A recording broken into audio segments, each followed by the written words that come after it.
जो आक्रोश है, अपना जो गुस्सा है सरकार के सामने रखने के लिए, क्योंकि सरकार ये बात नहीं समझ रही। शायद सरकार में आज जो बैठे हैं वो बिना प्लानिंग के बैठे हैं।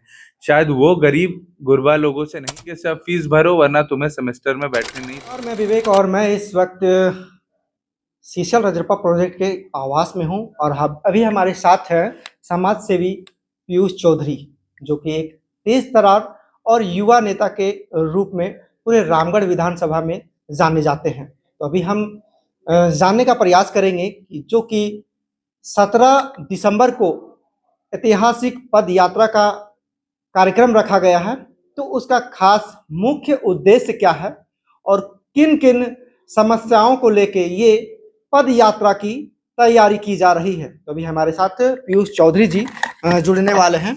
पीयूष जी, सबसे पहले तो आपको स्वागत है हमारे इस चैनल में। आपको भी जोहार विवेक जी, और आपके पूरे टीम को, आपके पूरे दर्शक को मेरा जोहार। पीयूष जी, जैसा कि आगामी 17 दिसंबर को आपने ऐतिहासिक पद यात्रा का जो कार्यक्रम रखा है, तो इसका मुख्य उद्देश्य क्या है? लोगों को क्या संदेश देना चाहेंगे? देखिए, आंसू छात्र संघ के द्वारा ये जो शिक्षा के लिए भिक्षा आंदोलन जो है ये चलाया जा रहा है, और पिछले बीते दिन हम लोगों ने रांची में भी कार्यक्रम करा और हजारीबाग में भी कार्यक्रम करा। इसका कम से कम ये दबाव जो है ये सरकार पे गया, और जो कल्याण विभाग मंत्री है उन्होंने कम से कम एक अपना स्टेटमेंट तो जारी किया युवाओं के प्रति, हमारे झारखंड के भविष्य छात्र छात्राओं के प्रति कम से कम एक स्टेटमेंट तो जारी किया। लेकिन आज भी हमें कोई भी फल नहीं मिला, आज भी कोई भी स्टूडेंट को उनका हक अधिकार का पैसा नहीं मिला है। तो उसी का एक प्रारूप हम लोग रामगढ़ में करने जा रहे हैं, और अभी तक जो हमारी तैयारी है, हम लोग लगभग सारे स्कूल कॉलेज टच कर लिए हैं रामगढ़ में। और इससे और भी मुद्दा हमारे सामने आया है, जैसे कि मुरुबंदा इंजीनियरिंग कॉलेज की जो स्थिति है वो भले ही बाहर से बहुत अच्छी दिखती हो, जब आप टीचर से बात करें, आप इंजीनियरिंग कॉलेज सुनते हैं तो बहुत अच्छा लगता हो, लेकिन मैं वहाँ पे जाके फर्स्ट ईयर से लेके फोर्थ ईयर तक के स्टूडेंट से मिला और उनका स्थिति में समझने के लिए कोशिश किया। मेस से लेके उनका रहने का व्यवस्था भी जर्जर है वहाँ पे। स्पोर्ट्स एम्यूनिटीज के मामले में एकदम जीरो फैसिलिटी है। तो इन सब मुद्दा को भी अब मैं हाईलाइट करूंगा, और रामगढ़ जिला में जितने भी स्टूडेंट रह रहे हैं, जितने भी स्पोर्ट्समैन रह रहे हैं, मैं उनके लिए भी कुछ ना कुछ प्रपोजल जरूर रखूंगा डीसी साहब के सामने। तो पीयूष जी, ऐसी क्या हो गई कि पद यात्रा ही एक विकल्प देखा गया कि पद यात्रा से हमारे जो समस्या है वो समाधान हो सकता है? इसका क्या रीजन है? देखिए, ये केवल और केवल पदयात्रा नहीं है, ये एक आक्रोश रैली है जहां पे हम लोग सारे छात्र छात्राओं को एक मंच दे रहे, एक प्लेटफॉर्म दे रहे, अपना जो आक्रोश है, अपना जो गुस्सा है सरकार के सामने रखने के लिए। क्योंकि सरकार ये बात नहीं समझ रही। शायद सरकार में आज जो बैठे हैं वो बिना प्लानिंग के बैठे हैं। शायद वो गरीब गुरबा लोगों से नहीं मिलते हैं, गांव जाके उन गरीब छात्रों की बात नहीं सुनते हैं कि वो किस तरीके से आज डिग्री हासिल कर रहे हैं, कैसा दबाव आज कॉलेज उन्हें दे रहा है, उन्हें डिग्री कॉलेज दे रहा है कि तुम किसी भी तरीके से अब फीस भरो वरना तुम्हें सेमेस्टर में बैठने नहीं देंगे। आखिरकार वो एडमिशन लिए तो किसके भरोसे लिए? आखिरकार वो सपना देख रहे हैं, कल को अपना भविष्य नाप रहे हैं, तो किसके भरोसे? आपके झूठे वादे के भरोसे देख रहे हैं।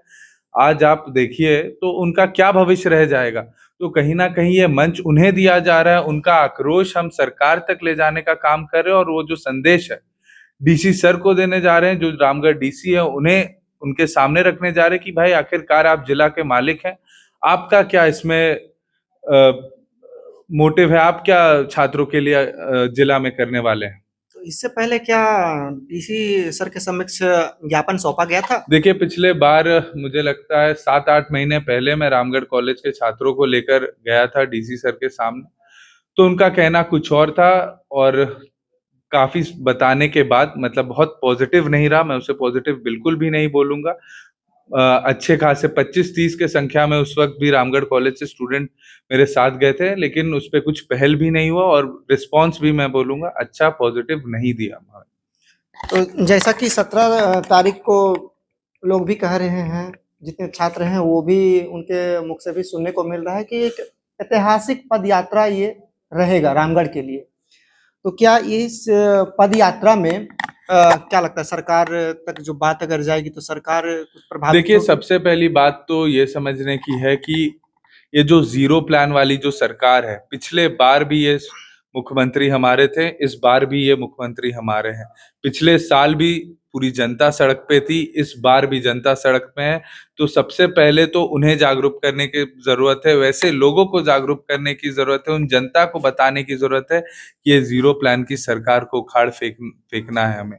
और आज मैं जब जा रहा हूँ छात्रों के पास, तो कहीं न कहीं आप देखिए पूरे विश्व भर में छात्र आंदोलन हुआ है और वो छात्र आंदोलन कहीं न कहीं एक रिवॉल्यूशन लाया है।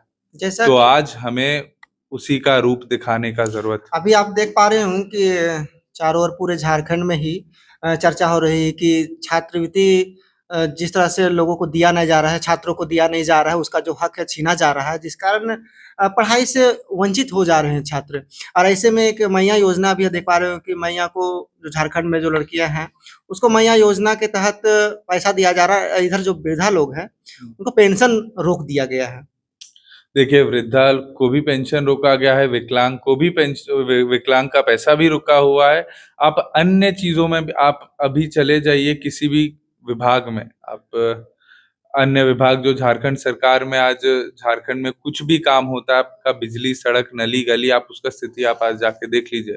अगर कोई कॉन्ट्रैक्टर अपना फर्स्ट फेज़, सेकंड फेज़ में काम किया हुआ है, तो उसका बिल पास नहीं हो रहा है। मैं ऐसे काफ़ी कॉन्ट्रैक्टर को जानता हूँ जिनका लाखों और करोड़ों रुपए फँसा हुआ है, ये सरकार देने का काम नहीं कर रही है।